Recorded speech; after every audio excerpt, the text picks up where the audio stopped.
Tú está la grabación que ha empezado y pues bueno, primero agradecerles a todas y a todos por estar presentes.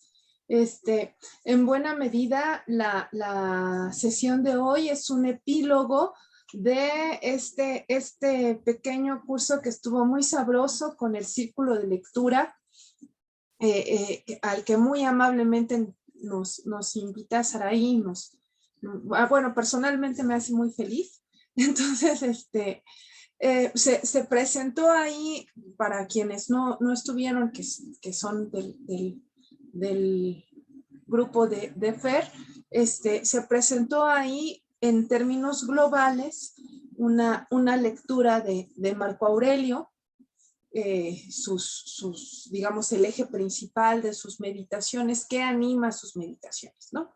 Entonces, pues bueno, como deriva de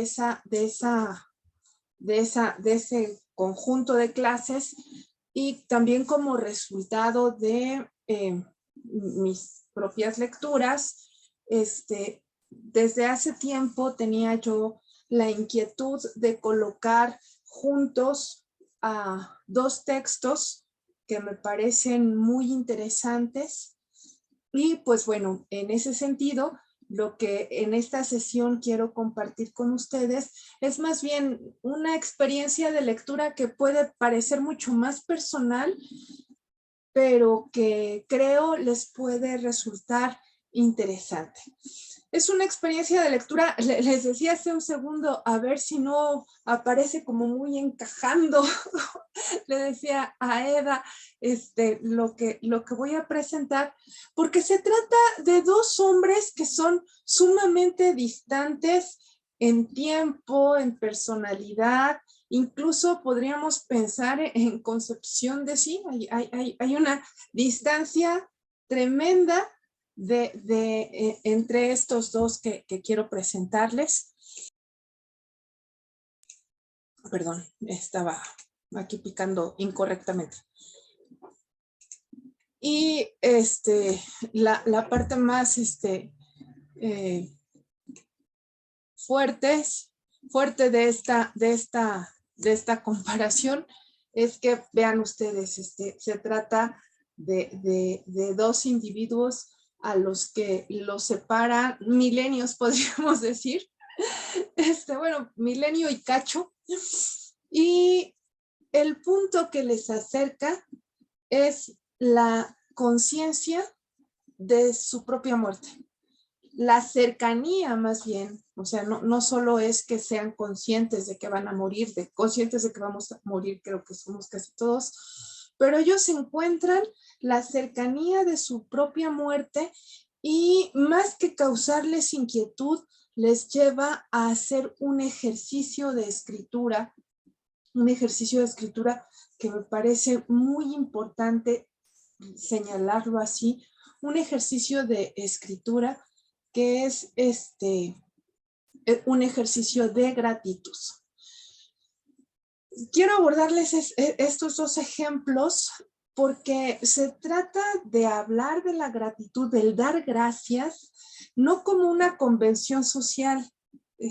Nosotros estamos acostumbrados a ver el dar gracias como parte de una etiqueta social, como lo que te enseñan en tu casa, como parte de los valores de los buenos ciudadanos de nuestro tiempo.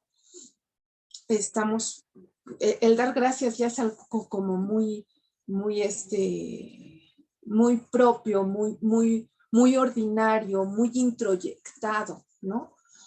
Pero este agradecimiento no es ni una convención social de ese tipo y tampoco es un deber religioso o moral. Es decir, no se trata de que la divinidad en la que cree Marco Aurelio sea una divinidad a la cual hay que agradecer. Nosotros como cristianos, o más que porque seamos cristianos todos, sino porque vivimos en un entorno muy impregnado por la religión cristiana, tenemos ya muy introyectado también ese sentimiento del deber de tener siempre una acción de gracias por cada acontecimiento que tenemos, ¿no? Entonces hasta se hacen eventos específicos de esta acción de gracias. Bueno, los agradecimientos de estos individuos tampoco van en ese sentido, porque como les digo, la divinidad de Marco Aurelio no es este tipo de divinidad.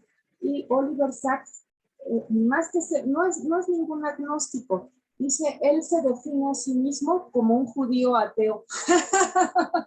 Eso es un poco chistoso, ¿no? Bueno, me parece un poco chistoso, porque decir judío, pues es que tengo un credo, pero pues soy un judío ateo.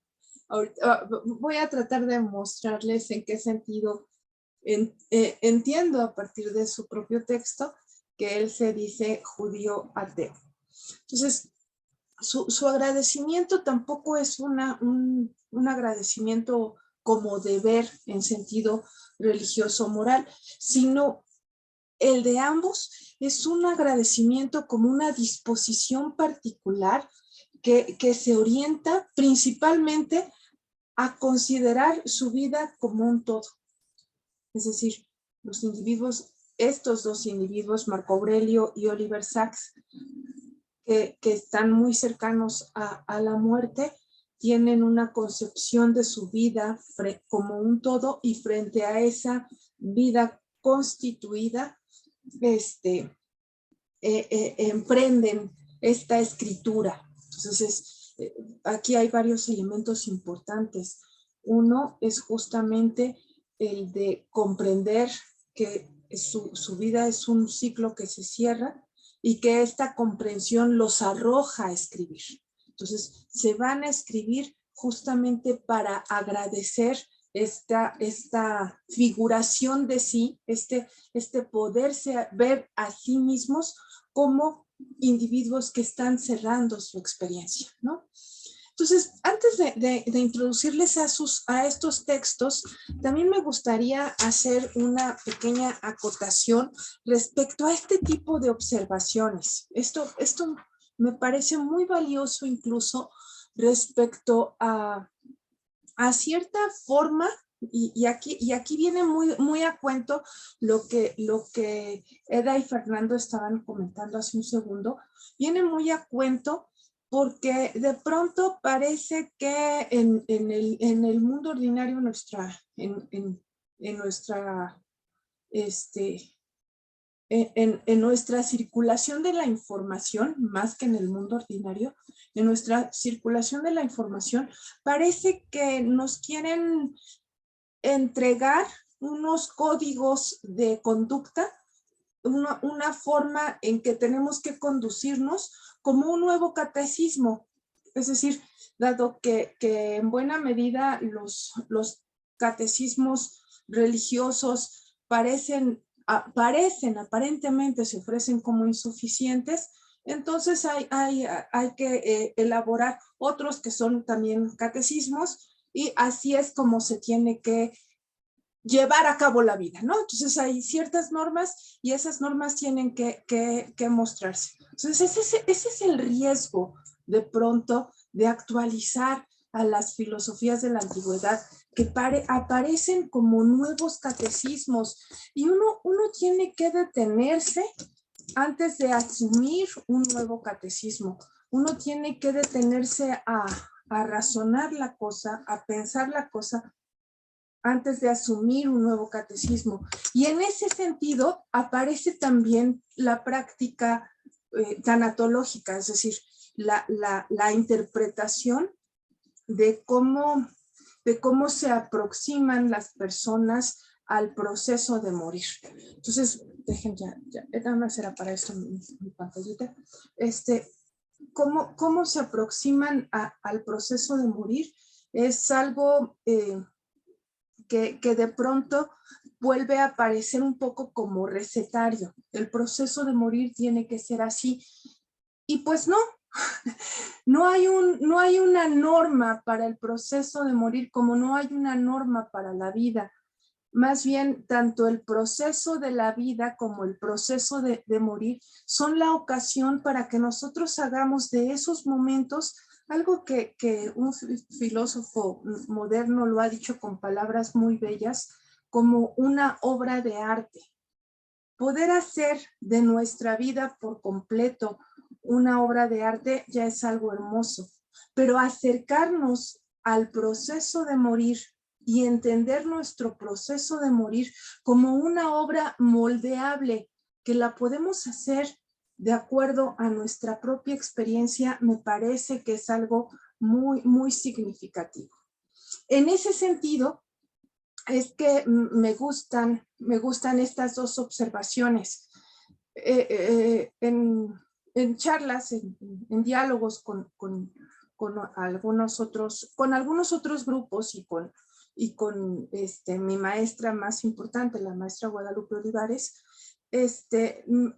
llegamos a una conclusión, llegamos a una idea, me parece muy importante, que es que el tanatólogo, sin pensar en tanatólogos así en sentido de saberes demasiado especializados del proceso de morir, aquel que acompaña a los moribundos, pensémoslo así, el que acompaña a los moribundos, y ese puede ser un especialista que ahora los estamos formando, o puede ser un familiar, o puede ser un amigo, que es el que está sosteniendo la mano del que está pasando por ese momento, que es el que está ayudando con todo el ambiente que está en torno, e incluso es el que le está dando el consuelo espiritual.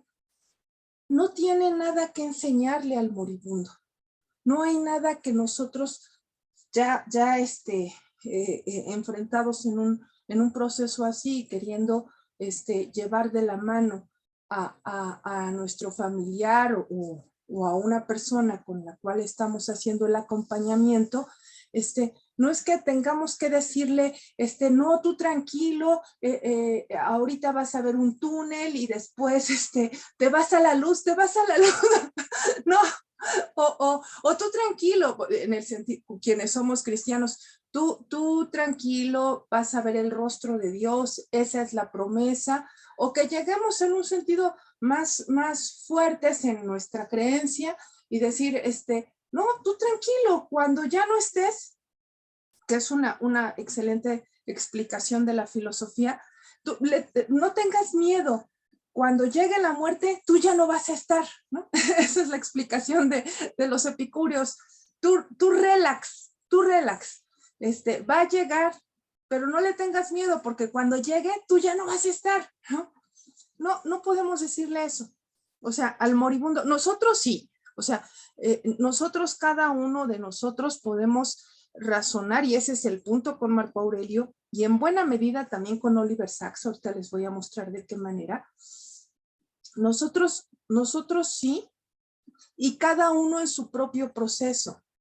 Pero cuando estamos acompañando a alguien que lleva ese proceso, ese alguien que está cerrando su vida, no necesita de un predicador, necesita de alguien que le escuche y le sostenga la mano.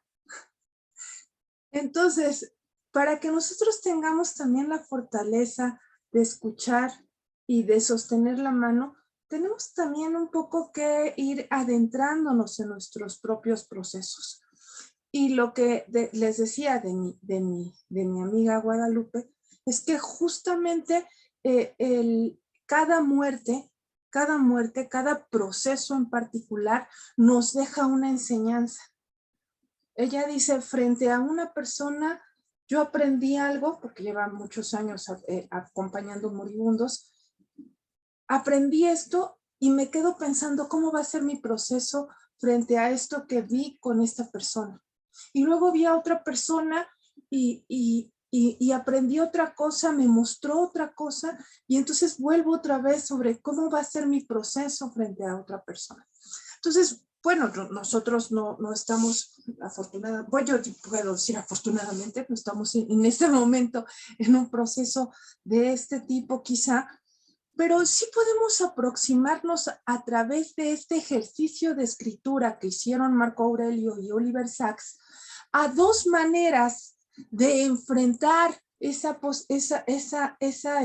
circunstancia, pero que se enfrenta a esa circunstancia con este acto, con este gesto tan específico, que es por lo que le puse el título a la charla de hoy así, gratitud, porque es un acto de gratitud. O sea, lo más importante de estos textos, sí, los vamos a ver en ese proceso de autoconciencia, de tomar conciencia de su, no solo de su finitud, sino de la cercanía de su propia muerte. Y digamos, la parte más importante es que este proceso, esta cercanía de su propia muerte, da este ejercicio de gratitud que, vamos, lo podemos tomar nosotros como diferentes formas de relacionarse, de llevar la atención sobre sí mismos y que nos puede enriquecer, nos puede hacer pensar en cómo nosotros también nos podemos ubicar frente a un gesto de este tipo, ¿no? Entonces, bueno, esa es la introducción a por qué esta vez he propuesto este tema. Entonces, primero comienzo con hablarles del gesto de gratitud de Marco Aurelio. Voy a resumir porque algunas de ustedes sí ya estuvieron en el curso, pero me parece que es muy importante precisar nuevamente el objetivo de la escritura de las meditaciones y, digamos, explicar por qué el libro 1 de las meditaciones comienza como comienza. Ahorita les leo las primeras líneas para que sepan a qué me refiero, a que comienza como comienza. Entonces, así como Marco Aurelio en una cáscara de nuez, va para ustedes. Marco Aurelio es un emperador del siglo II que en las guerras marcomianas, que son digamos, unos conflictos que tuvo el Imperio Romano con sus vecinos, siempre estuvo en el frente, fue al frente, y se llevó sus tablillas para escribir, ¿no? O tenía ahí sus tablillas para escribir. Es muy probable que no llevase sus bibliotecas, porque además es una persona, y lo vamos a ver ahorita con sus agradecimientos, es una persona que desde muy jovencito se interesó por la filosofía, desde muy jovencito quiso ser filósofo, y que en el frente, en esas condiciones de guerra en las que estuvo en esos años finales de su vida, pues probablemente no estaban todos los amigos, que vamos a ver que tenía muchos amigotes, no estaban todos los amigos con los cuales el romano tradicionalmente discutía y se formaba en la filosofía. No había Zoom, porque su círculo era muy parecido al círculo de ustedes, en el que están todos involucrados y reflexionando y así. Bueno, a eso le llamaban los romanos contubernium. Entonces su contubernium no estaba con él y pues tampoco tenían Zoom, y por lo tanto, digamos, no estaba cerca la gente con la cual hablaba de filosofía. Entonces, lo que hizo fue revivir a través del ejercicio de la rememoración las cosas que sabía de filosofía y actualizarlas como un ejercicio espiritual a través del cual trataba de transformarse a sí mismo. Ese es el punto más importante de las meditaciones. Son un ejercicio espiritual a través del cual está tanto rememorando aquellas cosas que ya había leído, como actualizando esas doctrinas y esos puntos justo con las cosas que está viendo alrededor. Eso también hay que decirlo, eso es muy notorio. Ese es el sentido del texto de las meditaciones. Marco Aurelio no las escribió para la posteridad, no las escribió para que después se publicasen y dijeran, wow, qué filósofo fue. No, no, para eso no las escribió. Marco Aurelio era una persona sumamente modesta, era emperador sin lugar a dudas, pero se guiaba a través de la razón y se guiaba a través de la filosofía. Y una de las cosas más bien contrarias a la filosofía sería este exceso de vanidad. Entonces, Marco Aurelio no tenía la idea de escribir sus memorias. En algún momento, lo dicen en las meditaciones, en algún momento lo pensó, pero dijo, bueno, apresúrate a formarte en la filosofía porque ni vas a poder escribir tus memorias como lo tenías pensado. Entonces, las meditaciones no son sus memorias. Las meditaciones son el ejercicio de rememoración de la filosofía porque siente, sabe que está por morir. O sea, Marco Aurelio está consciente, está encarnando dolores porque está muy enfermo y además está en el frente, está en la guerra, está viendo a los muertos incluso constantemente. Hay revueltas de sus propios generales, está enfrentado a esa realidad que es su propia muerte. Ya vivió la muerte de sus hijos, ya vivió la muerte de su esposa, ya vivió la muerte de su hermano, pero en el caso de las meditaciones está enfrentado a su propia muerte. Y lo podemos ver en muchos de sus pasajes cuando él está diciendo, bueno, pero no te preocupes, o sea, tienes que pensar que estás circunscrito a un orden de tiempo y no es malo morir porque estás en el orden de la naturaleza. Se lo está repitiendo constantemente y también está pensando, pero bueno, entonces, ¿qué te tiene que preocupar? ¿La fama póstuma? Y entonces se pone a pensar, no, me van a olvidar como se han olvidado de todos los demás. No me importa la fama póstuma. Eso también es muy importante porque eso también nos explica que las meditaciones no son para que los lean, para que lean y digan, ah, qué hombre tan profundo, lo vamos a recordar por siempre. Eso no le importa. Lo dice, la fama póstuma no es lo que te tiene que desvelar. Lo que te tiene que desvelar es mantener correcto al guía interior. Tener al guía interior y al ánimo de tu razón de acuerdo con la recta razón. Eso es lo que le importa. Y en eso que le importa también tiene que aclararse cuál es la naturaleza de ese orden al cual invoca y que le está moviendo hacia las cosas que requieren su reflexión. Por eso es que, bueno, rápidamente, él mismo comienza a pensar cuál es el sentido de la trascendencia. O sea, no, la fama póstuma no, los hombres, si te recuerdan, y te recuerdan con adulación, ¿qué es la adulación? Golpeteo de lenguas. O sea, ¿para qué quieres estar en el golpeteo de lenguas de los hombres? Lo que va a quedar de ti no es la fama póstuma. ¿Qué va a pasar entonces cuando ya no estés? Bueno, puede ser que te desbarates en átomos, como dicen los epicúreos, puede ser que cuando llegue la muerte tú ya no estés, o puede ser que los elementos se disgreguen y que entonces tu guía interior y tu racionalidad se mantenga y se vuelva a fusionar con la racionalidad del universo. Esa es la cuestión, digamos, que está en juego. No nada más saber de qué está hecho el mundo, sino saber de qué estoy hecho yo.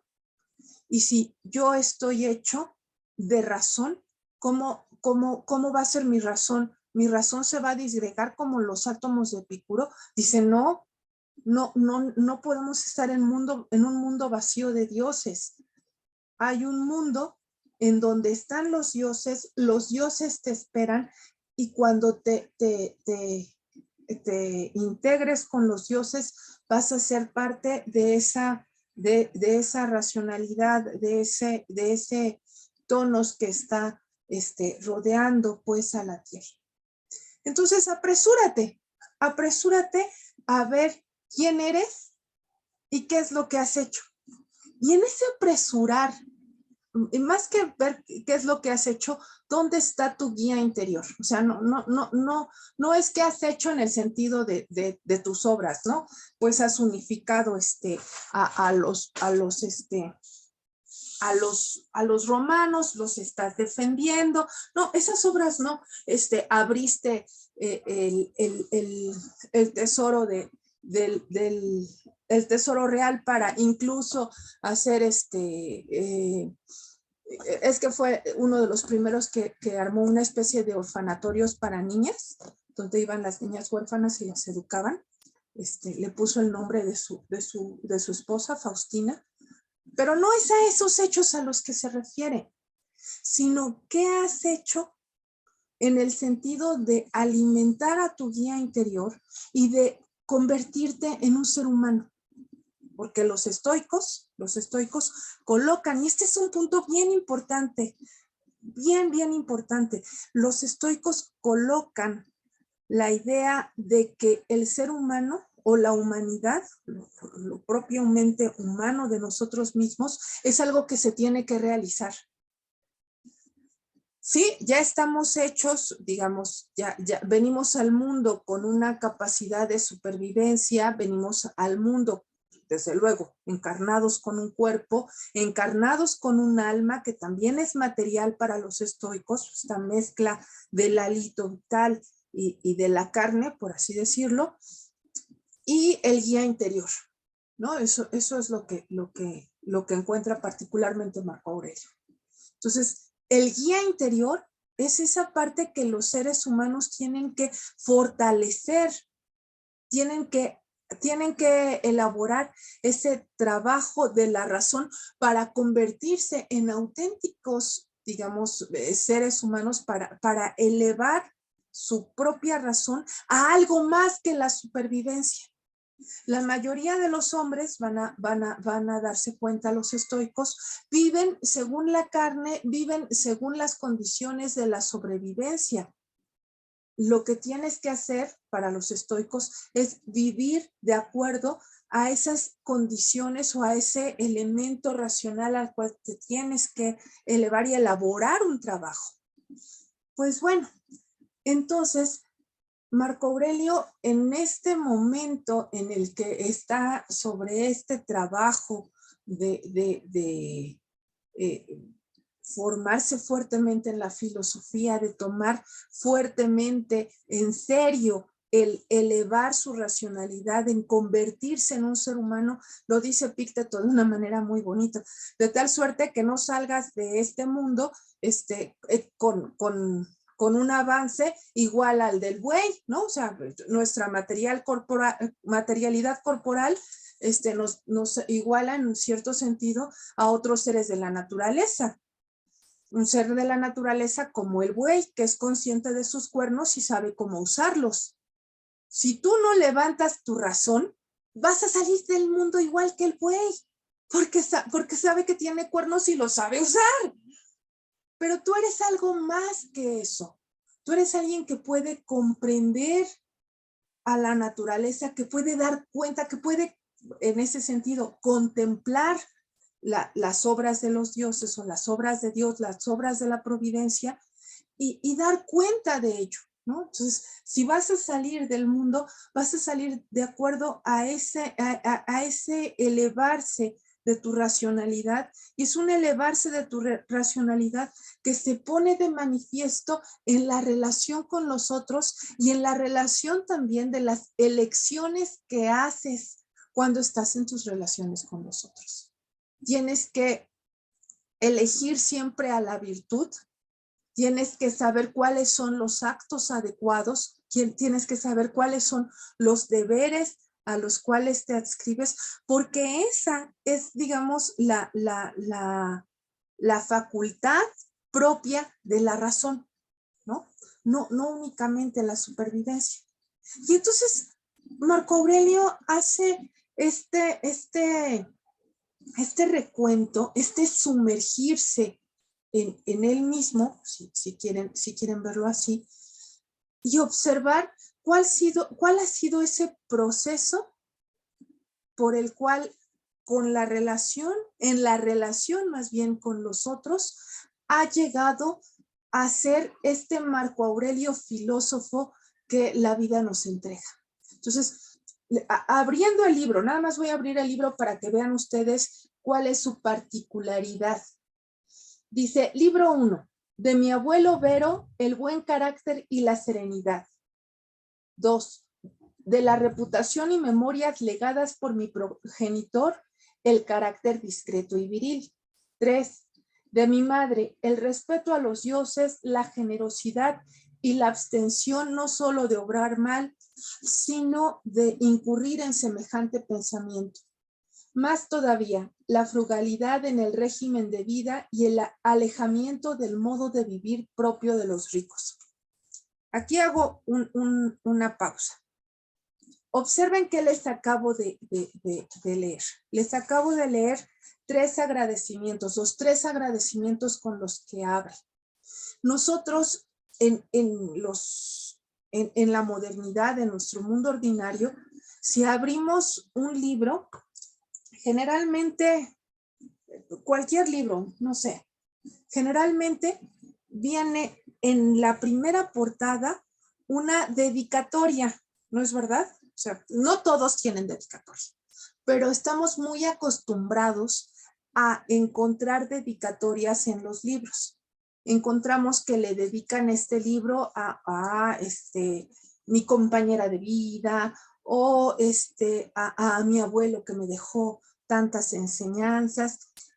¿Qué hacen? Dedicar su obra a estas personas. Aquí no están dedicando, Marco Aurelio no está dedicando su obra a nadie, está agradeciendo a un buen número de sujetos. Ahorita les digo a cuántos, a 16 personas, porque el último agradecimiento es un agradecimiento a los dioses, el número 17. Entonces está agradeciendo a 16 personas por algo que dejaron en él, por una huella que dejaron en él, pero no cualquier huella. ¿Por qué sabemos que no cualquier huella? Porque no se trata de darle las gracias a la gente que quiero tanto o que estuvo en mi pasado, que pasó por mi vida y que la quiero un montón. Para mí, en particular, esto es una prueba importante de que no es nada más porque la quiera. Fíjense, se conserva, además de las meditaciones, se conserva un epistolario en donde Marco Aurelio se carteaba, le mandaba cartas a su preceptor, a uno de sus muchos maestros que están aquí mencionados. Y en estas cartas está siempre hablándole en términos sumamente amorosos. Mi dulcísimo señor, le dice, mi dulcísimo maestro, mi señora madre te envía un saludo. Luego dice, nada más quiero decirles, deseo, mi querido maestro, que la vendimia te resulte agradable y la hagas con el mejor estado de salud posible. Otra vez, mi dulcísimo señor. Siempre le está hablando con un afecto que tú dices, no manches, o sea, es un amor intenso, ¿no? Intenso. Fíjense, a mi maestro, salud, el que te haya molestado la nuca, incluso cuando me estabas escribiendo, no puedo soportarlo con ánimo sereno. Y la verdad es que ni quiero ni debo. Por mi parte, obedeciendo a los dioses a tu plegaria, hoy me ha dado un baño y he comido lo suficiente, incluso he tomado vino con gusto. Adiós, mi amabilísimo maestro. Mi madre te envía un saludo.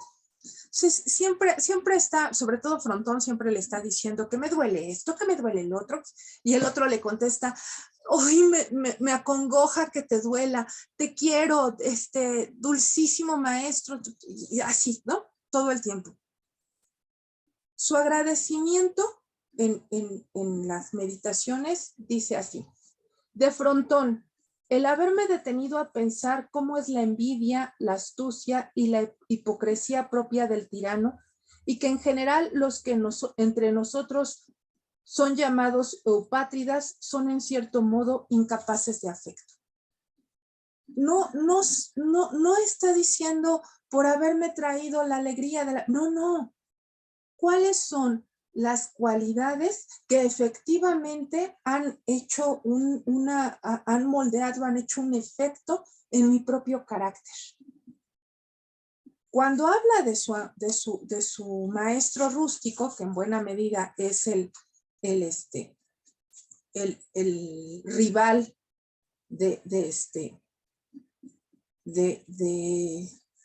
Frontón, le dedica el triple de líneas. Dice, de Rústico, el haber concebido la idea de la necesidad de enderezar y cuidar mi carácter, el no haberme desviado a la emulación sofística, ni escribir tratados teóricos, ni recitar discursillos de exhortación, ni hacerme pasar por persona ascética o filántropo con vistosos alardes.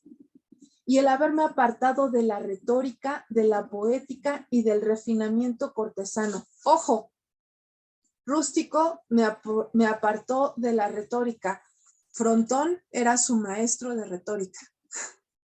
Entonces, aquí lo que queda es cuáles son las cosas que efectivamente me han dado, los que han pasado en mi vida y me han ayudado a avanzar en este que soy. En ese sentido, el que incluso de su madre haya escrito pocas líneas, pero en efecto lo que le agradece puntualmente es mucho más significativo porque es de las cosas que han modelado efectivamente su carácter. No, fíjense, la frugalidad en el régimen de vida, el alejamiento en el modo de vivir propio de los ricos, el respeto a los dioses, la generosidad y la abstención no solo de obrar mal, sino incluso de pensar en obrar mal. Eso es mucho más marcado en el propio carácter de Marco Aurelio, y bueno, ya sería también cuestión de otra exposición, también marcado para distinguir que Domicia Lucila estaba también muy cerca de la filosofía, ¿no? Pero me gustaría, ya en la sesión que tuvimos con Sarai, hablamos del agradecimiento que hace a su padre, a Antonino Pío, su padre adoptivo, de su padre, fíjense, bueno, nada más como pequeña nota al vuelo, de su padre, su progenitor, pues como no lo conoció, por lo menos le dejó una reputación, no lo conoció porque se murió cuando él estaba muy chiquito, dice, por lo menos la reputación y la memoria, el carácter discreto y viril, algo de él le quedó, ¿no? El carácter discreto, viril, y pues bueno, la reputación y la memoria de lo que él mismo había hecho. Lo único que le puede agradecer, sin embargo, se lo agradece porque es parte de su propio, no quiero decir de su propia historia, sino de los elementos que constituyen el carácter y lo que quiere para sí mismo. A lo mejor no lo ha conseguido, pero está trabajando en eso. Y creo que el agradecimiento que hace a Sexto, otro de sus maestros, habla mucho de este proceso, de este agradecer algo que vi en ti, pero que ahora a lo mejor no lo he alcanzado, pero lo estoy integrando en mí. Dice, de Sexto, la benevolencia, el ejemplo de una casa gobernada patriarcalmente, el proyecto de vivir conforme a la naturaleza, la dignidad sin afectación, el atender a los amigos con solicitud, la tolerancia con los ignorantes y con los que opinan sin reflexionar. Nosotros, bueno, hay muchos elementos dentro del texto y es algo de lo que también hablé y me gustaría hablar un poco más, que es cómo Marco Aurelio tiene este trabajo fuerte sobre integrar en la tolerancia a aquellos que no están actuando de manera racional. Estar pensando sobre todo que si actúan mal es porque ignoran cuáles son los bienes y los males, pero que los tiene que comprender, los tiene que perdonar, les tiene que ayudar. Y si no funciona la comprensión, la ayuda, entonces los tiene que tolerar.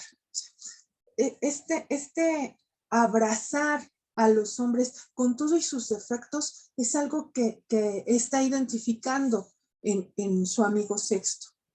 La armonía con todos, de manera que su trato era más agradable que cualquier adulación y le tenían en aquel preciso momento el máximo respeto.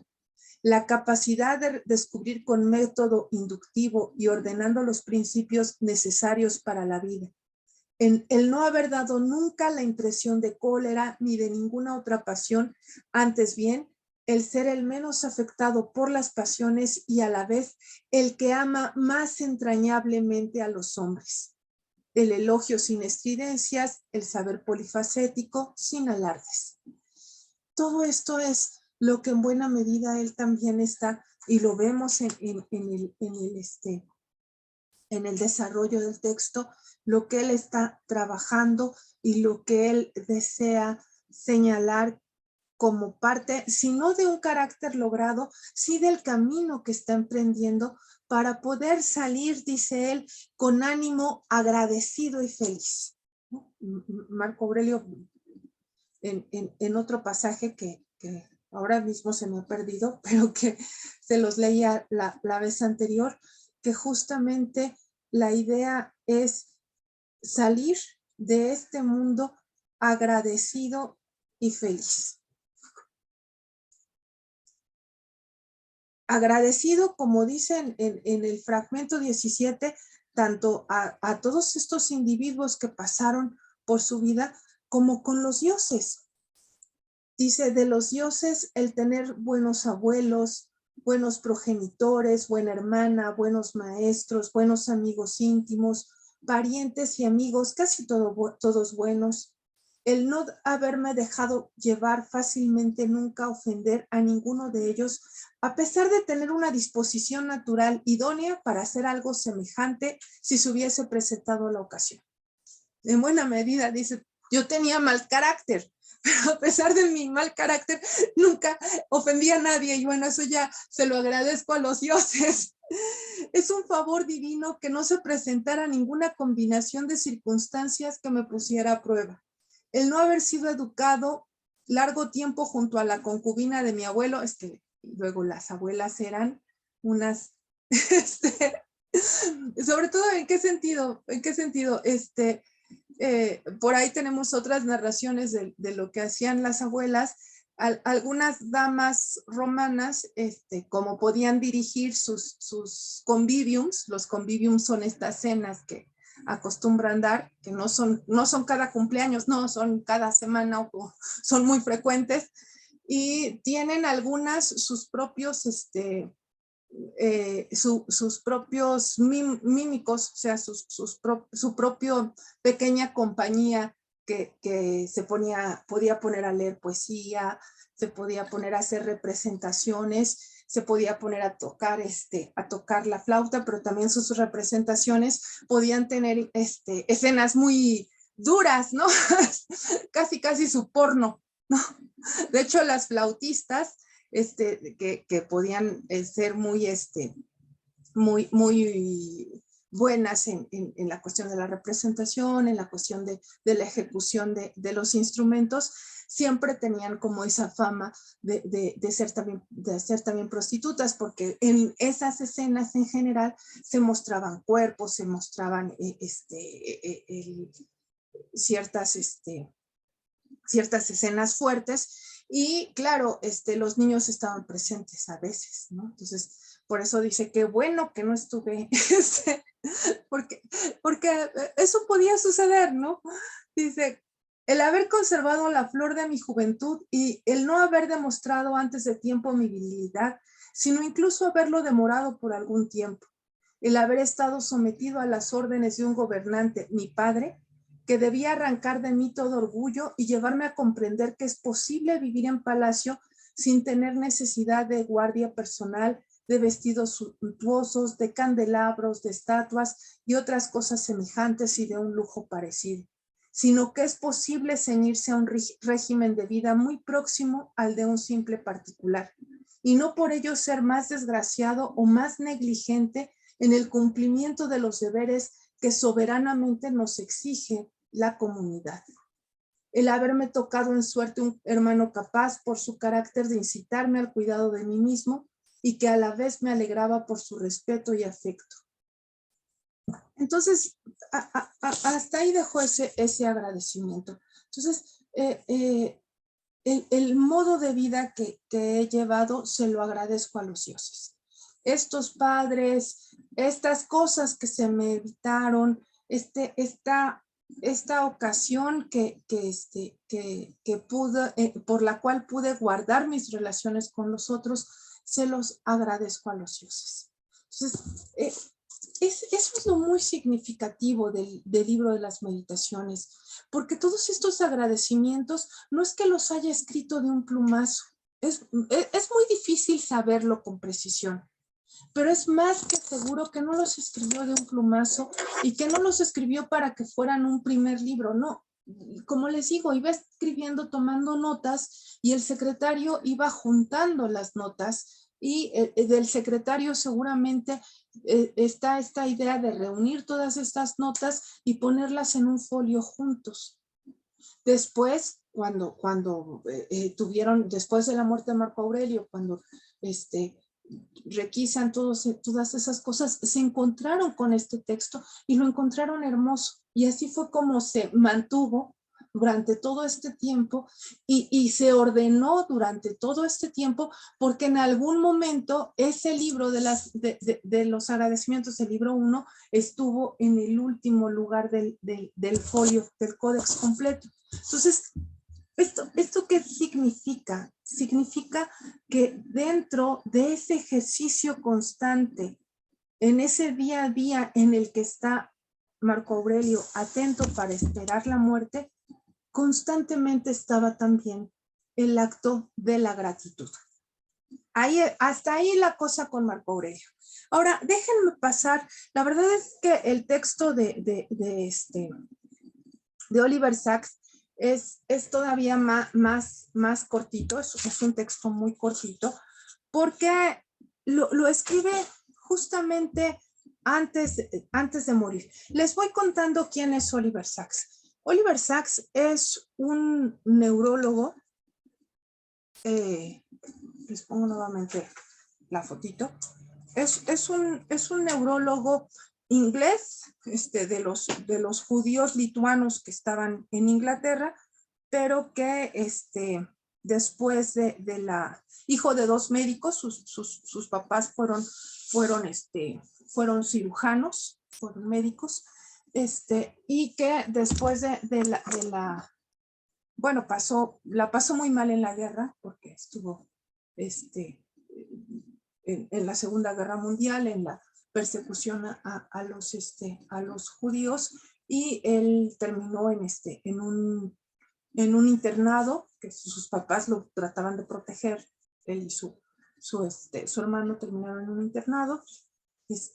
Tiene una memoria muy, muy bonita, tiene un recuerdo muy bonito de sus años de infancia antes de la muerte, antes de la guerra, porque justamente había una tradición en su familia era una familia judía practicante que iba a los servicios, que estaba, que era muy observadora del Sabbat. Para ver por qué es tan importante este dato. Eran muy observadores del Sabbat, era una familia muy amplia con un montón de primos y en donde el sábado hacían un montón de visitas siguiendo la tradición judía en montón de casas, porque claro, eran una familia grande y con muchos, con muchas familias que se visitaban con toda esta tradición judía. Bueno, la cosa es que más allá de sus notas biográficas, que después viene a Norteamérica, que se involucra con algunos pacientes y empieza también a hacer cosas interesantes, muchas cosas interesantes en cuestión de la neurobiología, ¿no? En la prueba incluso de algunos fármacos, en los tratamientos con las demencias, ¿no?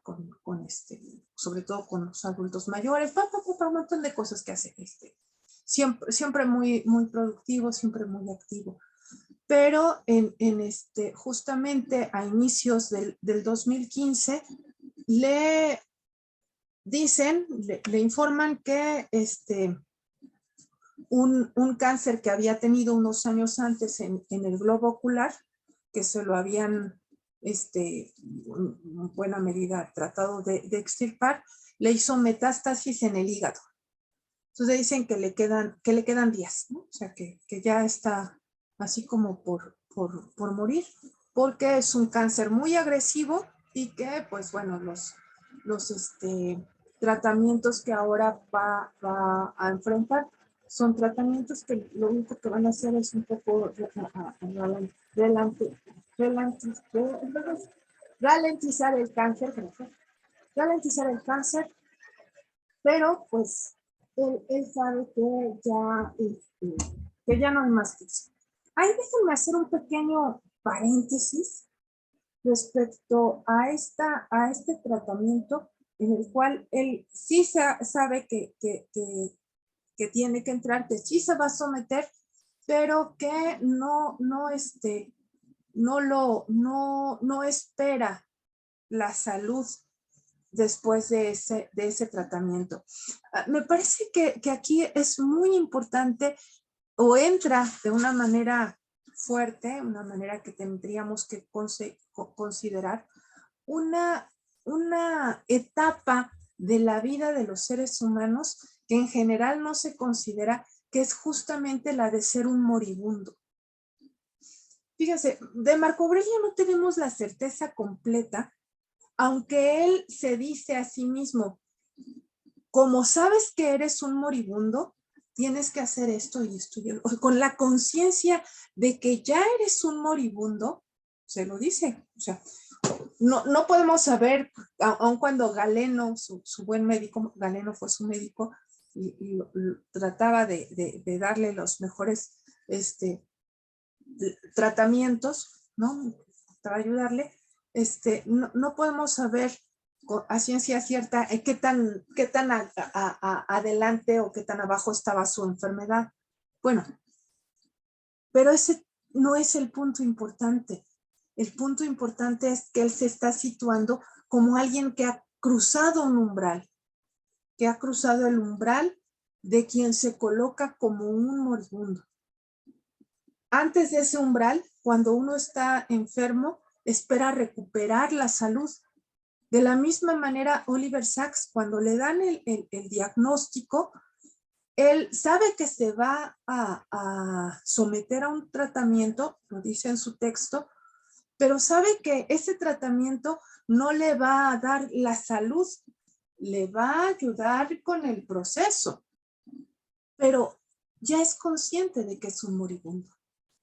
Yo creo que ahí el punto a destacar que tendríamos que tomar para visualizar las cosas con una objetividad que nos ayude a enfrentar las circunstancias, es que en algún momento, no es la esperanza, mi oración va a ser efectiva y entonces te vas a sanar.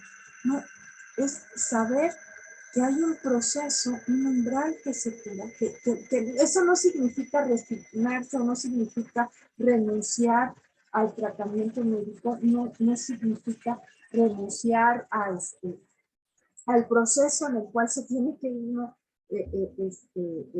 meter en términos de lo que le esté pasando en su cuerpo. O sea, tampoco quiero que me lo interpreten de esa manera, pero sí como una forma de un periodo en nuestra propia vida, un periodo en la vida en el cual sabemos que está este proceso puesto, así como decimos la infancia. Bueno, hay un momento en el que ya no somos ancianos, en que ya somos moribundos. Bueno, así lo coloca en buena medida Oliver Sacks. Y es interesante porque justamente en sus propios términos, déjenme ahora mostrarles una captura del texto que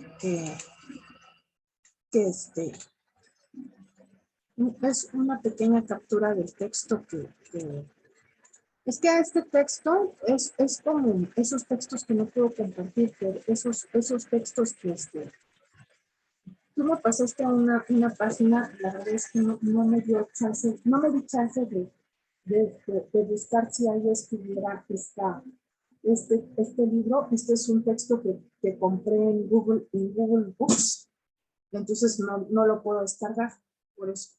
Pero le saco pantallazo, no lo sabe Google Books, le saco pantallazo y entonces ahí está presente. Entonces, de pronto, Oliver Sacks cae en la cuenta de que ha cumplido 80 años. Y dice, 80 años, casi no me lo creo. A menudo tengo la impresión de que la vida está a punto de comenzar solo para comprender que casi termina. O sea, él dice, no me doy cuenta, y no solo en ese pasaje, en algunos otros, dice, no me doy cuenta de que soy viejo. O sea, francamente, no, dice, en ese mismo texto más adelante, señala, a los 80 las señales del deterioro son perfectamente visibles. Nuestras reacciones un poco más lentas, cada vez nos cuesta más recordar un nombre, hay que dosificar las energías, pero aún así a veces uno se siente lleno de energía y vitalidad y en absoluto viejo. Así lo manifiesta en más de una ocasión Oliver Sacks en su texto.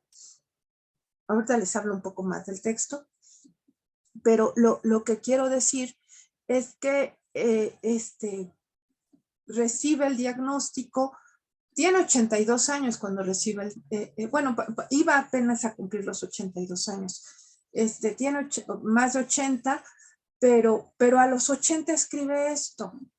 Dice, es que francamente no me lo creo, porque estoy en un uso de mis facultades tremendo, y y no solo estoy en el uso de mis facultades tremendo, nado todos los días.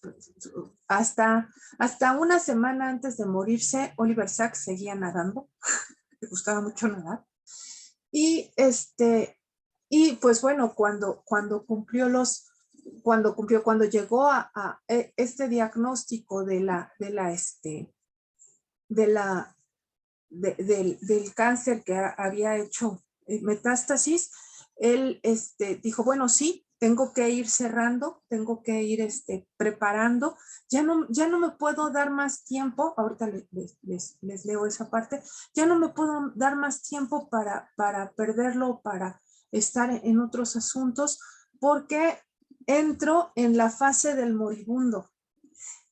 Pero fíjense, entrar en la fase del moribundo, en el caso de Oliver Sacks, tampoco es tirarse en la cama del hospital. En el caso de Oliver Sacks, les digo, cada experiencia es una experiencia. En el caso de Oliver Sacks es terminar ciertas obras que tenía pendientes, hacer ciertos viajes y contemplar las estrellas.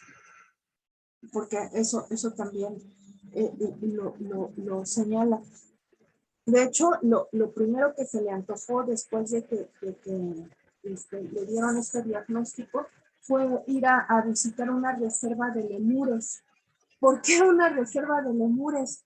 Porque le parece que los lemures son nuestro antepasado biológico, digamos, próximo y lejano. Entonces, fue una manera de él de decir, aquello que soy como genéticamente determinado como humano, no viene tanto de los changos, es más probable que venga de los lemures. Y por eso se fue a ver a los lemures. Despedirse de lo que es quizá, pero también acudir al lugar de donde salió su humanidad desde su comprensión, ¿sí? Entonces, no significó, pues, cortar sus actividades, no significó, me compartía una persona, así, solo lo comparto así en términos generales, me compartía que a su abuela le habían dado diagnóstico de cáncer y la llevaban a las quimios, y si antes se rezaba un rosario, ahora está encerrada rezando 3 rosarios. Yo les digo, cada experiencia, cada acercamiento es una experiencia, ¿no? Entonces, la nieta decía, pero es que tendría que ir a ver a sus hijos, tendría que tomar bocaradas de aire porque ya no lo va a tener más. Hombre, no podemos ponernos a evangelizar, a llevarle un catecismo a una persona cuando ya decidió cuál es su camino. Podemos ver otras opciones, y la opción de Sacks a mí me parece, o la visión de Sacks me parece impresionante, de decir, bueno, tengo cáncer, ¿qué tengo que hacer? Ir a ver una reserva de lemures, ¿no? Se está agotando mi vida, mi hígado está consumido en el 60%, o sea, 3 partes de su hígado ya estaban consumidos. Me tengo que, antes de que ya no pueda viajar más, tengo que irme a ver la reserva de lemures, ¿no? Entonces, ese es el punto interesante de este ejercicio de gratitud que tiene Oliver Sacks, y que está sobre todo, digamos, fortalecido, que está también relacionado con otro momento que está aquí en las líneas más abajo de esta nota que les pongo, con otro momento en el que él vio muy cercano a la muerte. Dice que a los 41 pensó que se iba a morir porque se fue a hacer alpinismo solo y se partió una pierna. Y entonces pues iba solo, se entablilló solito la pierna y se fue arrastrando a bajar de la montaña, pues para que lo rescataran. Y fueron horas largas, sin lugar a dudas, de dolor. Eso no se lee, pero sin lugar a dudas de dolor y de espera. Y que en todas esas horas de dolor y de espera que pasó en esa ocasión, cuando tenía 41, también pasó su vida como cerca de él, y también pasó esta sensación de gratitud cuando cuando a los 41 se sintió cercano a la muerte. Entonces, este ejercicio de gratitud es algo que en buena medida él ya había experimentado y que lo experimentó en ese momento muy puesto sobre las cosas que había aprendido y las que ya en ese momento había dejado en sus pacientes. En realidad la obra de Oliver Sacks está sobre todo, digamos, basada en el relato médico de las cosas que trabaja con sus pacientes. Y entonces esa sensación de que en su práctica profesional está puesta, digamos, algo que le ha dado a la vida, que le ha dado a la gente, eso en buena medida lo había fortalecido ya a los 41 y pues bueno, pues lo fortaleció mucho más a los 81, ¿no? Que ya estaba por salir. Ahora bien, este libro de la gratitud se integra por varios artículos. Son en general cuatro artículos, bueno, gratitud, Mercurio, de mi propia vida, mi tabla periódica y Sabbat. Me voy a saltar, me voy a ir hacia Sabbat sin descuidar la idea de por qué pone mi tabla periódica. Lo que dice Oliver Sacks, que ver a los elementos, la maravilla de los elementos que integran la tabla periódica, a él le dan mucho consuelo porque aparece algo que no tiene vida, porque no está unido a la biología, no está unido a los ciclos, sino que son elementos minerales, por así decirlo, son elementos que no perennes, que no se van a consumir como la vida se consume, y sin embargo son maravillosos. Dice que siempre desde la Segunda Guerra Mundial, los elementos de la tabla periódica le dieron consuelo en los momentos más duros.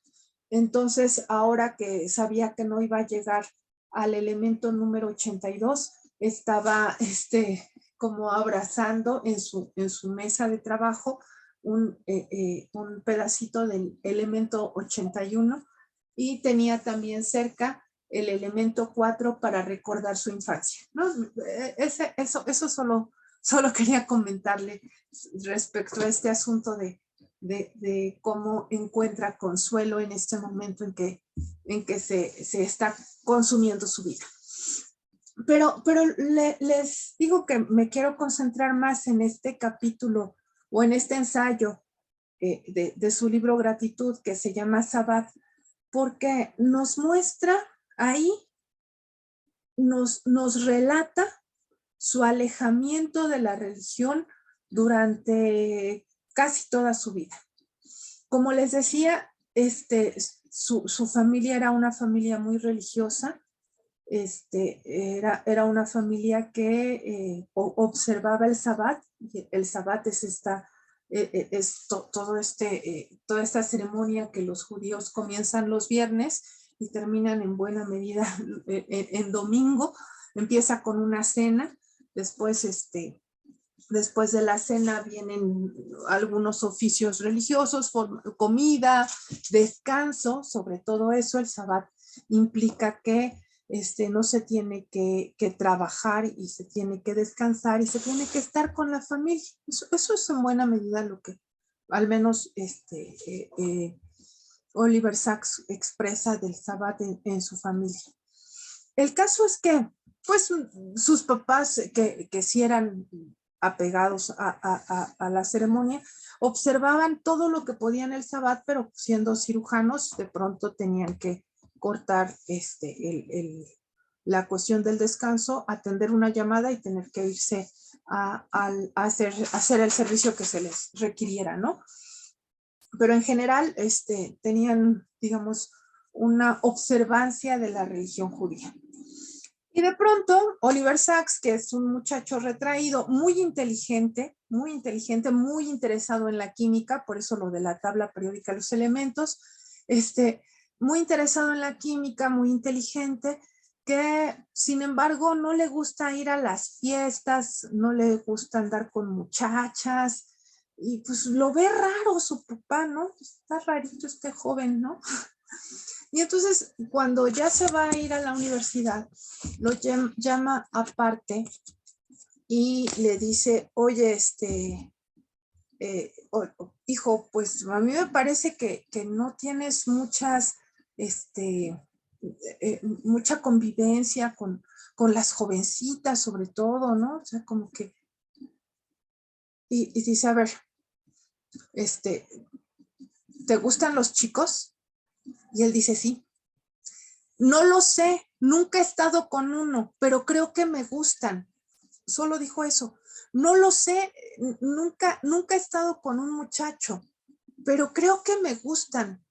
Pero no se lo vayas a decir a mi mamá porque ella no lo va a entender. O sea, el joven dijo, yo me estoy entendiendo, pero no se lo digas a mi mamá porque ella sí no lo va a entender, ¿no? Ella está puesta sobre la religión judía y no va a entender la circunstancia. Pero bueno, lo primero que le dice y lo primero que hace, ¿no? Entonces el papá va y le cuenta a la mamá. Y como bien sabía el hijo, la mamá no lo entendió y gritó. Al otro día lo primero que se escuchó en su casa fue un gran grito ofendiendo a Oliver Sacks y lastimándolo muy fuerte, lastimándolo muy fuertemente por no comprender lo que Oliver Sacks estaba sintiendo o la inclinación que él estaba expresando, ¿no? Entonces, pero fíjense, ese no es el punto.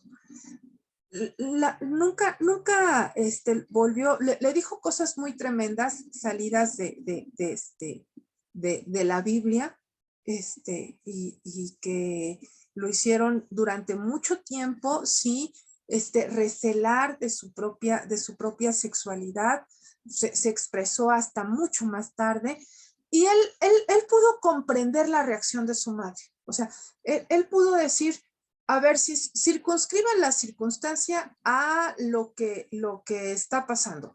La señora nació en el siglo XIX, o sea, nació en el siglo XIX, tiene una familia ortodoxa, no salen del barrio de esa familia ortodoxa. Entonces, si bien es médico, no le puedes pedir que vaya más allá de ese entorno para comprenderte. Y ese fue su proceso de sanación de la distancia con su madre. No había nada que resolver en ese sentido cuando ya se estaba muriendo. No tenía nada que echarle en cara a su madre. Al contrario, podía ya comprender la reacción que había tenido. Entonces, su homosexualidad y la reacción de su madre al respecto quedaba aparte.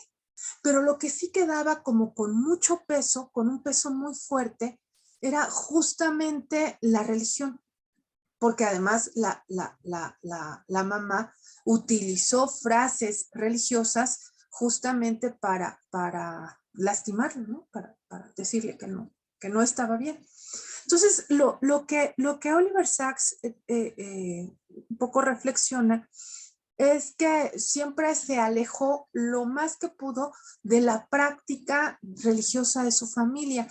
Eso en buena medida también lo mantenía un poco alejado de su familia. Pero de pronto viene una persona, un primo, y le dice, hay ciertas tradiciones que pues, yo misma no entiendo muy bien, pero que le dice que tendría que tener un papiro que ponen los judíos arriba de su casa. Dice, pero yo no creo en eso. Bueno, pero no importa, tú ponlo. Entonces, bueno, está bien, yo te lo regalo. Bueno, pues venga. Y lo puso. Entonces ya sintió como una cercanía linda, ¿no? respecto a lo que el primo le estaba colocando. O sea, realmente se trata de una familia muy, muy ortodoxa, que lleva muy en serio los rituales. Y entonces, de pronto, después de la Segunda Guerra, algunos de sus familiares se fueron a vivir a Israel. Él estuvo un rato en Israel y no le gustó el rollo judío. No, se alejó más todavía, no es lo mío. Entonces, de pronto, una de sus primas, que llegó a vivir 100 años, estaba ya en proceso de morir, lo sabía, y le habló por teléfono, le dijo, ay, prima, lo siento mucho, te he querido mucho toda esta vida. Dice, bueno, pero no me voy a morir hoy, o sea, me voy a morir en no sé cuánto tiempo, va a ser mi cumpleaños, vente a celebrar mi cumpleaños. Y entonces se va junto con su compañero Billy, y los reciben muy bien a los dos, los invitan al Sabbat. Él se siente muy integrado con toda esa ritualidad judía que hay en el entorno. Le hacen sentir la calidez de esa familia que, más que estar unida por la religión, está metida, sí, en los rituales religiosos, pero que están cálidamente abrazados. Y esa calidez abrazada es en buena medida la que expresa como su mayor gratitud. O sea, cuando está cerrando su vida, no, si viene a cuento la idea de su mamá, viene a cuento para explicarnos, para contarnos por qué se volvió tan importante esa reconciliación con el Sabbat, esa reconciliación con la tradición y con el vínculo familiar. Y sobre todo ese placer, esa gratitud de haber hecho un montón de cosas en su mundo, haber aceptado volver a enamorarse, porque como a los 40 había declarado que iba a ser célibe, pero a los 70 se encontró a un hombre del que se enamoró y con el que terminó hasta los 82, y que fue realmente una vida llena de eso, de amor, de calidez y de saber que les daba a los otros, sobre todo a los pacientes, todas las cosas buenas que podía tener, y que con eso podía quedarse sin la inquietud. Este es el punto que me interesa resaltar del Sabbat, y que le interesa también a él destacar del Sabbat, sin la inquietud de que la religión le asegure una ida trascendente a otro lugar, sin la idea de que la religión sea esa pauta o ese mecanismo para resolver las inquietudes de lo que está ocurriéndole aquí en este proceso del morir. Saber, en este sentido está muy cercano a las filosofías de la antigüedad, saber de qué estoy hecho y cómo esto que estoy hecho se puede en buena medida descomponer, perder la unidad de esta personalidad que ahora soy, pero saber que he dejado algo en este mundo por el cual he pasado. Y entonces ese algo no es que prevalezca en la memoria, sino que me siento agradecido de poder haber dejado una huella importante en lo que he hecho. A mí eso me parece fascinante. No se trata de que ahora todos recordemos quién fue el gran neurólogo Oliver Sacks, sino que él mismo siente esa sensación de gratitud, de poder haber dejado algo, haber dejado una huella en sus pacientes y en lo que hizo con ellos. Entonces, así es como termina su texto. Ahí elegí otras capturas de pantalla para compartirlas. Dice: desde hace unos 10 años soy cada vez más consciente de la muerte de mis coetáneos. Mi generación ya está ya en la puerta de salida y siento cada muerte como un desprendimiento, como si me desgarraran una parte de mí. Cuando hayamos desaparecido, no quedará nadie como nosotros. Pero lo cierto es que nadie es igual que los demás. Cuando alguien muere, no se les puede reemplazar. Deja un agujero que no se puede llenar, pues el destino genético y nervioso de cada ser humano consiste en ser un individuo único, en encontrar su propio camino, vivir su propia vida, enfrentarse a su propia muerte. No voy a fingir que no estoy asustado, pero mi sentimiento predominante es el de gratitud. He amado y he sido amado. He recibido mucho y he dado algo a cambio. He leído y he viajado, he pensado y escrito. He mantenido un diálogo con el mundo, ese diálogo especial que mantienen los escritores y los lectores. Por encima de todo, he sido un ser sintiente, un animal pensante en este hermoso planeta, y eso en sí mismo ha sido ya un enorme privilegio y una aventura. Y ahora débil, sin aliento, con los músculos antaño firmes, reblandecidos por el cáncer, descubro que mis pensamientos cada vez giran menos en torno a lo sobrenatural o espiritual y más en torno a lo que significa llevar una vida buena y que merezca la pena. Alcanzar una sensación de paz con uno mismo. Me descubro pensando en el Sabbat, el día de descanso, el séptimo día de la semana y quizá también el séptimo día de la propia vida, cuando tienes la sensación de que tu obra está terminada y de que con la conciencia tranquila puedes descansar. Pues bueno, ese es mi punto. Ya me extendí demasiado, ya no las voy a dejar dormir. Me colgué, lo siento, lo sé.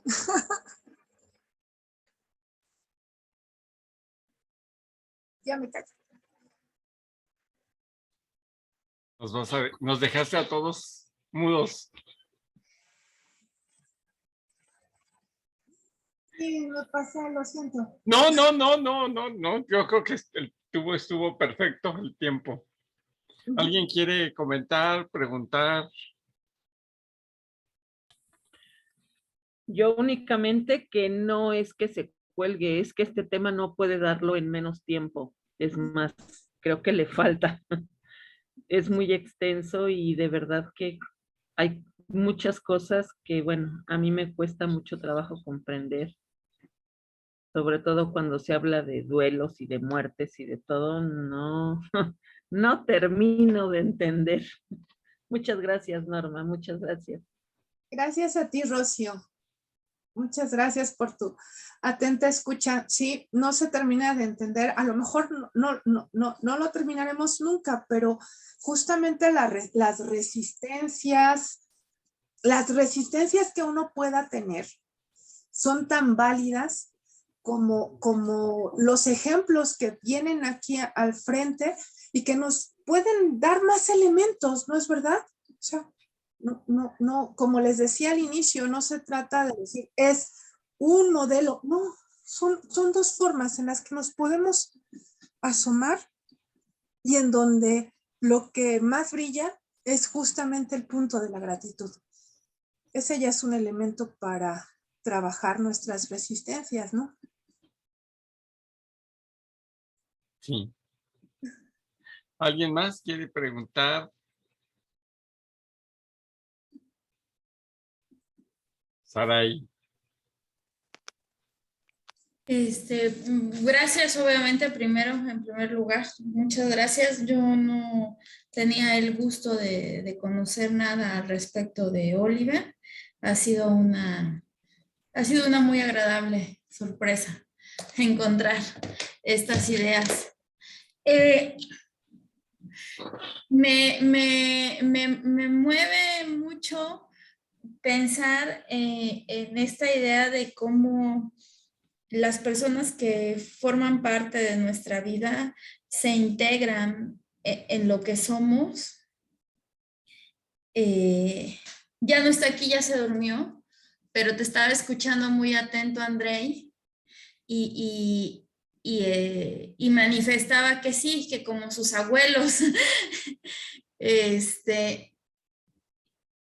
y se preguntaba si de nuevo estabas hablando de la providencia, porque escuchaba que estabas hablando de cosas que tenían que ver con las ideas del amor y la gratitud como aquel día.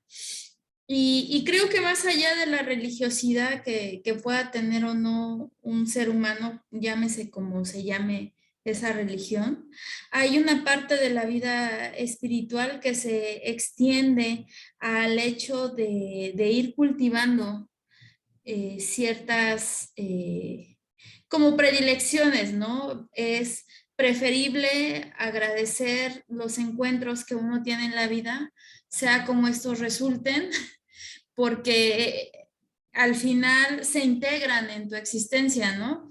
Y mientras más amoroso sea ese encuentro, se integran de una forma más hacia tu provecho, ¿no? Y creo que en eso van coincidiendo las vidas de estos hombres, ¿no?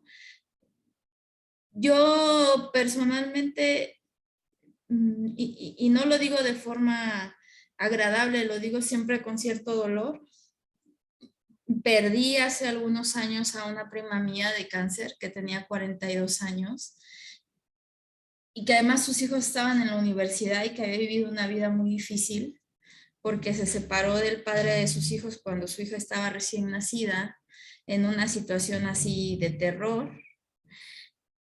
Y cuando estaba terminando la carrera de abogada, ya siendo una mujer mayor y con todo el trabajo y el sacrificio que le representó, y me dice en su lecho de muerte que lo que más le dolía era que sus hijos no iban a poder tener los beneficios de la vida que ella había construido para ellos y que esperaba poderles dar ahora con esta nueva carrera y el ejercicio de esa carrera.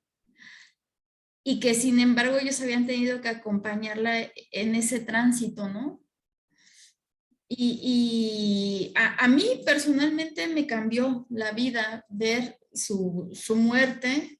Fue una muerte muy larga, tuvo una agonía muy larga. Tuvo una agonía que nos enseñó a crecer a muchos, incluyendo a sus hijos, y con un valor tremendo. O sea, ella sufría, se dolía, y unos días antes de morir todavía les decía a sus hijos que ella estaba bien y que en un mes iba a estar mejor. No era que no aceptara la condición, era que ella buscaba la forma de confortarlos ante lo inevitable. Y siempre lo tengo presente cuando le tengo miedo a la vida, ¿sabes? Esa es mi bastón para seguir adelante cuando le tengo miedo en algo a la vida. Y hoy en toda esta plática estuvo presente. Gracias. Gracias a ti, Saray, por compartirnos esa experiencia. Sí, son diferentes aprendizajes y cada experiencia es sin duda distinta. Y no está sin, y no va a hablar, ¿no? No. Sí, bueno, a mí sí me gustaría, realmente sí es un tema muy difícil de comprender y asimilar. Como comentaba mi compañera, yo también me movió muchas cosas, me quedé muy pensativa porque falleció mi esposo, falleció 2 hermanos, fallecieron mis suegros y pues mucha gente que conocí. Pero sí me ha sido muy difícil el comprender, ¿sí? Y como y también el aceptar, se puede decir, hasta cierto punto, ¿sí? Pero realmente debemos de tener esa gratitud hacia todos ellos, porque siempre nos dejaron muchos aprendizajes buenos. Y sí, me quedé reflexionando varias cosas que vive uno. Y que sí, la plática estuvo muy, muy bonita, muy agradable. Me hizo tomar más conciencia de la situación. Y en verdad te agradezco mucho, Norma. Realmente sí bueno, en mi caso me dejaste, pero sí, muchas cosas muy, muy buenas, ¿sí? Mucho que aprender con la plática y reflexionar sobre todo. Y sobre todo, el tener la gratitud hacia todos ellos, ¿sí? Siempre agradecer los momentos que uno vive y que son cosas momentos que se nos quedan para toda la vida buenas, ¿sí? Y recordarlos así, como lo bueno que fue. Muchas gracias, te agradezco y en verdad qué bonita plática. Gracias, Consuelo. Yo aprovecho lo que me has mencionado para sugerirles una forma de visualizar las cosas desde diferentes perspectivas. Tendríamos que observar de qué manera la muerte, este acontecimiento fuerte, se observa en primera persona y en segunda persona. En buena medida, lo que por ejemplo, tú cuando ves a tu esposo fallecer, o Saraí que nos cuenta esta experiencia y esta emoción tan fuerte que le pudo transmitir su prima, que es una experiencia sumamente inexplicable, si ustedes quieren verlo así, respecto a una providencia, respecto a un orden. Bueno, nosotros, Concepción, Saraí y Rocío, lo estamos observando en buena medida en segunda persona, pero muy cercano. Es decir, no soy yo el que está muriendo, es él. Pero ese él es muy cercano, me une a él algo más que aquel. O sea, ver morir a aquel, por ejemplo, ver morir a Oliver Sacks es un aquel. Lo estoy viendo como alguien externo que, vamos, tiene una lección bien bonita, pero es un aquel externo. Y este él es una segunda persona, digamos, cercano.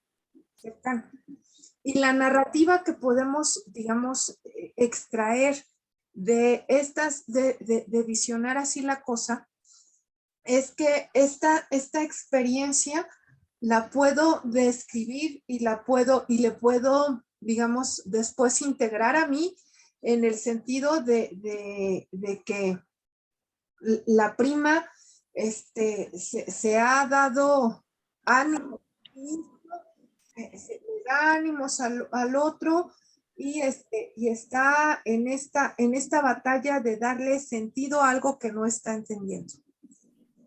Pero lo que estamos observando con estos libros, con estos dos textos que abrimos, tanto con el de Marco Aurelio como con el de Oliver Sacks, aunque más con el de Marco Aurelio, lo que estamos viendo es una narración en primera persona. Es decir, lo que estamos observando es lo que el que se está muriendo está observando. Y entonces, digamos, esta enseñanza no se la podemos llevar o no la podemos en buena medida exportar a esa relación de segunda persona. Pero cuando la interiorizamos y decimos, wow, es que lo que está haciendo este señor, o lo que está haciendo esta persona, es explorar y sacar cosas, no para enseñarme algo a mí, sino para decírselo a sí mismo, nos puede en buena medida contagiar y nos puede en buena medida mover hacia cuál es el proceso dentro de mí mismo. Y entonces poder llegar a eso que dices con mucha pertinencia, Concepción, que es poder decir gracias. Porque ¿Cómo le avento la manita en Zoom para participar? aunque mi esposo o mi prima no hayan tenido esta experiencia, sí pasa por mi vida. Más, levanto la mano. Sí, Vicky, ahorita sigues tú, Vicky. Puedo haberlo expresado dentro de mi propia vida y entonces, digamos, integrar y poder visualizar cuáles son las cosas auténticamente o existencialmente fuertes que dejaron a mi vivencia. O sea, de esos años de amor que compartí con mi marido que ya se fue, ¿cuál es la parte más, digamos, significativa que aporta mi propio carácter? Con Sarai lo puedo intuir. ¿Cuál es el proceso que haber visto a la prima me ha dejado y me ha aportado a mí para lo que ahora tengo que enfrentar, ¿no? Entonces, ahí es donde se revierte este asunto de la gratitud, en esta experiencia en primera persona que puedo integrar para visualizar justamente cuál es ese proceso que me ha llevado ahora a ser la Rocío que soy, con un montón de contradicciones, pero con también muchas fortalezas que aunque tenga muchas resistencias, también me han fortalecido y me han abonado a una mujer que se coloca de una cierta manera frente a la vida, ¿no? Ese visualizar la cosa en primera persona y en segunda persona y tener la ocasión en estos textos de decir, no, es que no me está dando consejos, es que estoy viendo lo que está pasando dentro de él mismo. Y entonces poder decir, ¿cómo integro dentro de mí misma estas otras cosas que me suceden a mí en primera persona, ¿no? Sí. Sí, gracias. Gracias, Norma. A ti, Concepción. Vicky, tú querías hacer la manita, ¿no? Vicky. Yo, señorita, yo también, yo quiero participar. Lolita, qué sorpresa. Es que no sí. veía tu nombre. Sí, es que, pues, buenas noches, señorita, y mire, en verdad me gustó mucho su exposición. Vicky, aprieta el botón del micrófono rojo para que puedas participar. Sí, y y más que nada quiero comentar de que pues ahorita el acompañamiento que yo hago, cada 8 días yo visito los enfermos de aquí de mi comunidad. Me ha tocado ver pues fallecer algunas personas y en verdad me queda muy claro pues acompañar a las personas pues que en verdad están partiendo. No había comentado pues este trabajo que tengo, pero en verdad me enseñó mucho esta palabra de ser aquí lo anoté, pero no la modesto.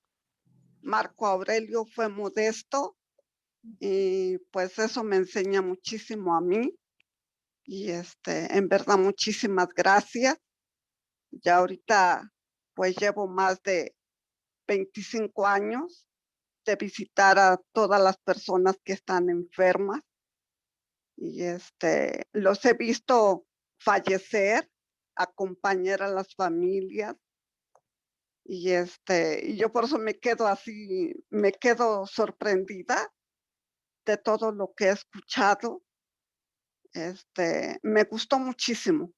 Gracias. Y me gustó muchísimo y me siento más segura a seguir adelante con mi trabajo, porque ahorita visitar a los enfermos y unos que se van rápido, hay algunos que sobresalen a su enfermedad. Ahorita tengo a un señor que se llama Francisco, ya estaba con las quimioterapias. Cuando yo lo conocí, pues le ponían muchas almohadas para detenerlo. Ahora, ahora lo veo caminando y en verdad cuando me ve, me abraza, nos abrazamos y eso me da más ánimos a seguir adelante. Qué bueno, lo Sí, muchas gracias, señorita Norma. Muchas gracias y en verdad estoy muy emocionada, bueno, me muy da emocionada. Muchísimas gracias. Buenas noches. gracias. Vicky nos quería decir algo, pero creo que ya se... Sí, no, aquí ando. ¿Sí me escuchan? Sí, claro. Hola, buenas noches. Muchas gracias por la bueno, por compartir la invitación. Nunca había participado, pero esto es un tema muy interesante. Yo creo que este es un tema que deja mucho, mucho, mucho para platicar y para ir desmenuzando, porque realmente yo creo que más que desde un punto religioso, tiene que hablarse desde un punto espiritual y de creencia, ¿no? Y porque el hablar o el ser grato antes de morir, pocas veces la gente lo puede externar como ellos lo hicieron. Porque no estamos preparados para morir. Si no estamos preparados para vivir, mucho menos estamos preparados para morir.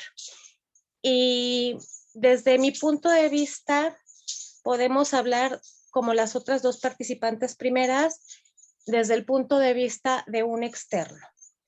Vivencialmente, con un familiar, con un ser querido, con el mejor amigo, pero realmente vivencial creo que con todas las personas lo pueden hacer.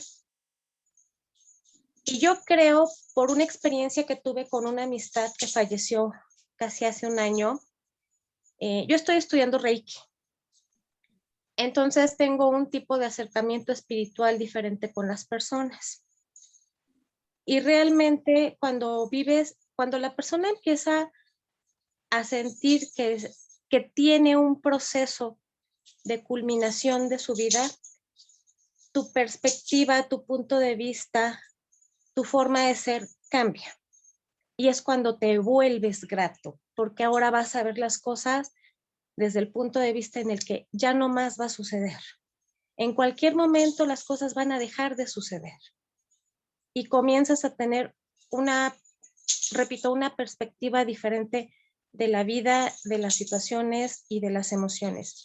Hay mucha gente que mal maneja sus emociones y aún así se va con dolor y aún así se va con rencores y con penas porque no sabemos ser humildes. Y yo creo que esto de la gratitud tiene que ver mucho más que con la religiosidad, con un sistema de valores que podemos tener impuestos o creados en una familia, porque no todos los valores creo que son iguales. Y la gratitud es un valor finalmente.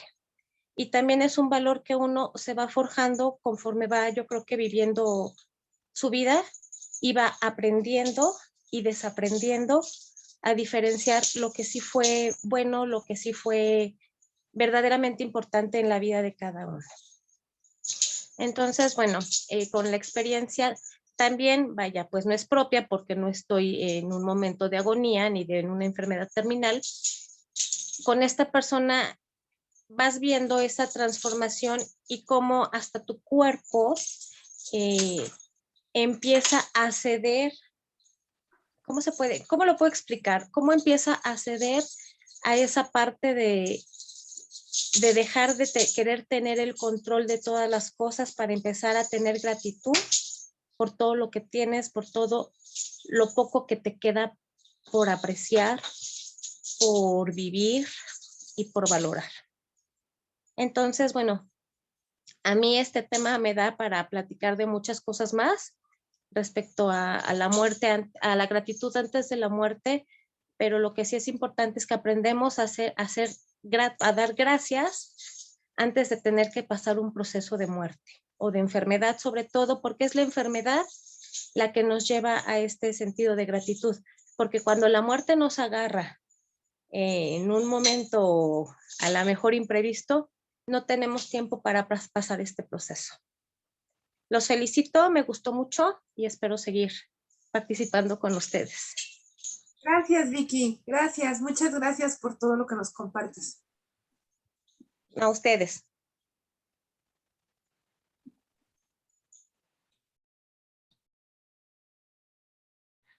Pues creo que ya no hay más. Sí, sí, ya se han despedido. Ya se han despedido ya.